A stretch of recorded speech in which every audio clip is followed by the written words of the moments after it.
Seeing Control for the first time when it was announced and hearing it was a Remedy game, I was kind of taken aback. I figured it would be another 3 years at least before we were due another one of those, right? I think my brain just deleted Control from my mind because it assumed a Remedy game that didn't take 6 to 7 years to come out wasn't real. But a year after its release, and with the Ultimate Edition packaging it alongside the expansion packs, I've given it a whirl, and yeah, I'd say I enjoyed it. A supernatural-themed third-person shooter with light Metroid world design and creative visuals that's compelling but perhaps rough around the edges. The combat in Control is fun, but it's hard to really pinpoint anything too unique about it. It's a solid amalgamation of mechanics other shooters have already implemented. You can dash, you can launch objects, you can float about to gain new vantage points. They're all executed in tandem with enough polish and punch to make shootouts pretty fun. While visually I feel enemies lack a bit in variety, their behavior is different enough to keep you on your toes,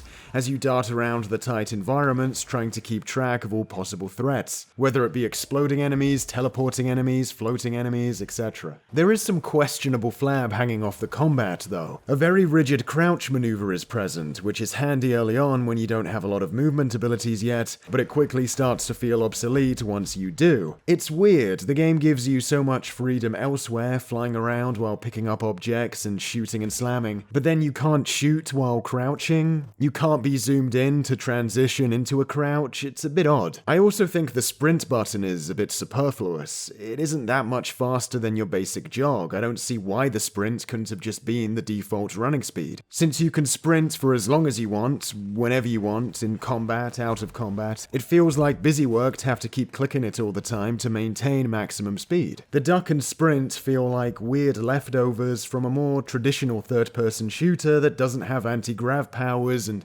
lightning-fast dodges. Also, thank God there's input rebinding because the default PC controls are wacky stuff. V to melee attack? I don't know about this. While exploring and fighting in Control is satisfying, I can't help but feel like the pace of the action is just broken up way too much. For a game that wants to be mysterious and vague on certain plot points, be this Lynchian dive into the unknown or unexplainable, there sure is a lot of exposition in this game. The game just kinda starts up suddenly and ends kinda suddenly too, but in between there is so much explaining. Whether it be characters talking or endless memos and notes you find lying around. Control is set in a paranormal investigation headquarters under attack, littered with documents detailing spooky happenings and unsolved mysteries. And yeah, there's interesting stuff to read here, but the way it's all communicated feels at odds with the core gameplay. You know, when people are reading SCP files online, I assume they're up at 3 AM chilling with a cup of tea and the Silent Hill OSTs on in the background, and aren't reading each page between frantic anti-grav battles where you're telekinetically throwing bins at people. This stop and start kind of killed my interest in really investing in the world of Control. I'd be itching to get back to the fight and wasn't in the right mindset to take in all these clinically presented notes I was finding. Maybe this won't be a problem for everybody, but for me it was. I don't think I'll be reading this stuff later in bulk either, since I'll be lacking the context of the room I found each note in. Also, this really annoying thing kept happening where I'd pick up a note, hit G to read it, and then the page would scroll away on its own from the note before I had taken in the title. Then I'd have to track it down again in the list if I wanted to read it. The fantastical supernatural world of Control gets to be comically undermined and subverted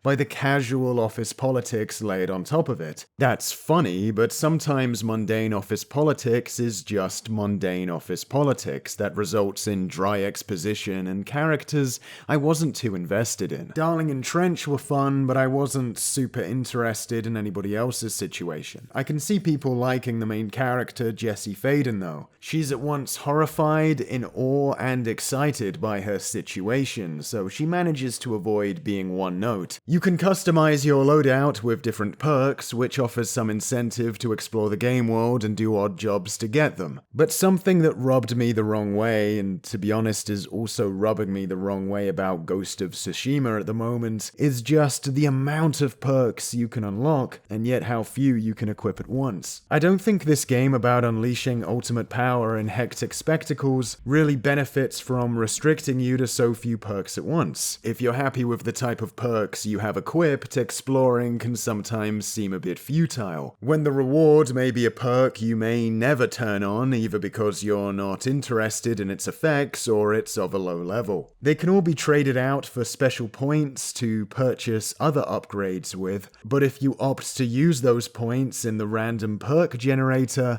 you may again end up with something you won't use, and around the cycle goes. When exploring in a Metroid game, you know every item you find is gonna make you permanently more powerful on the spot, in a small way but without exception. It's a simple way to make discovery satisfying, but it works. Finding something hidden can be intrinsically rewarding, but some of the fun can be taken out of discoveries if what you find is a perk that picks up dust in the inventory never to be equipped, or gets grinded down into points immediately. It's a tricky one. I'm all for tough choices, but I think the game could have benefited from being a little more flexible in this department. Perhaps rather than just 6 weapon perks and 3 ability perks, they could have let you stack far more than that for maximum destruction. In the Ultimate Edition, you get the 2 expansion packs. I played through the first one, Foundation. It's just basically a series of further combat and platforming challenges that mix things up with some rocky cavern environments in contrast to the stark office look of the rest of the game. The upped challenge here in terms of combat and platforming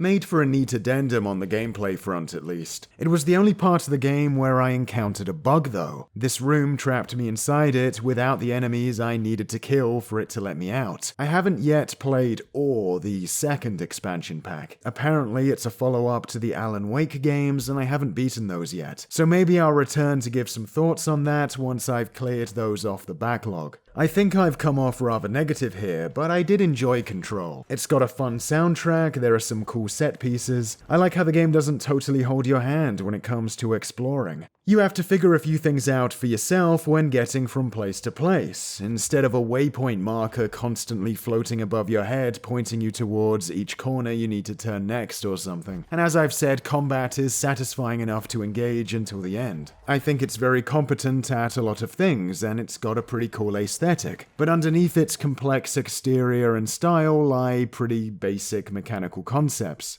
Combat with some added verticality, memos thrown around the environment, upgrade trees, simple puzzles where you put the block on the thing. I respect that Remedy are a company who like to keep developing new IPs with radically different premises and settings and aesthetics. Control is enjoyable, but there's room for expansion mechanically here, I think. Perhaps this time Remedy could do with iterating on Control a bit with a full sequel, rather than foregoing that to jump to yet another new IP.